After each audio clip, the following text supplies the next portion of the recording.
Okay, so the second part in our putter length series is, as we get into a little more depth, and we'll progress into further depth as we go on, is what dictates length, okay? And contrary to popular opinion, length of your putter is the #1 determinant of your ability to control putting distance to a finite degree. And when I mean finite, I mean within 21 inches to the hole or past it, okay?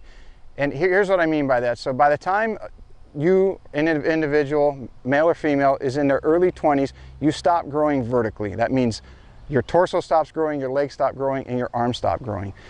And what happens is, as your body recalibrates how far to lift your arm as you walk so that your arm passes vertical, it will pass right here vertical as your foot is planted on the ground.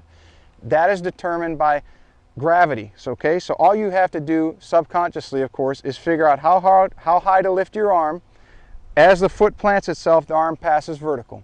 Okay, that is an innate ability that most human beings have as they stand upright, as they don't lose their balance. This is also why young kids, as they grow, if their legs grow faster than their arms, which is common, or their arms grow faster than their legs, they are very uncoordinated because their timing has been thrown off. Because if their arms grow, they have to actually lift their arm higher, so as it falls, it passes their horizontal or vertical line as the foot touches the ground.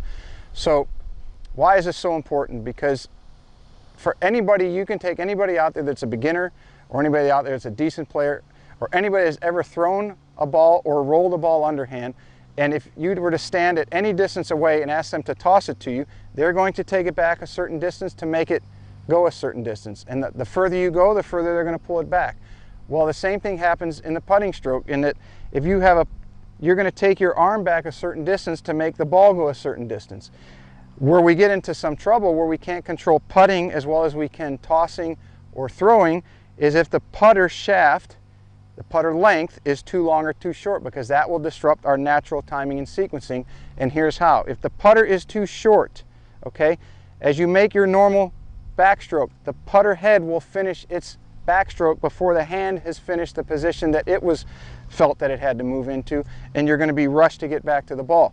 If you have a putter that's too long, as you make your backstroke, the hand will get to its finished position before the club head has a chance to get to its finished position, and your tempo and your stroke are off in an opposite way.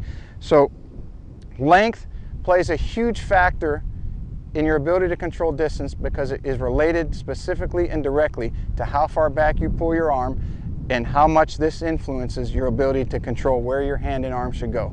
That's our section number 2. I hope you join us for section number 3. Hey everybody, Pete here from The Golf Paradigm. Thanks for watching the video. You can check us out on Facebook, Twitter, and Instagram. And if you want to watch more videos or subscribe, you can do it right here.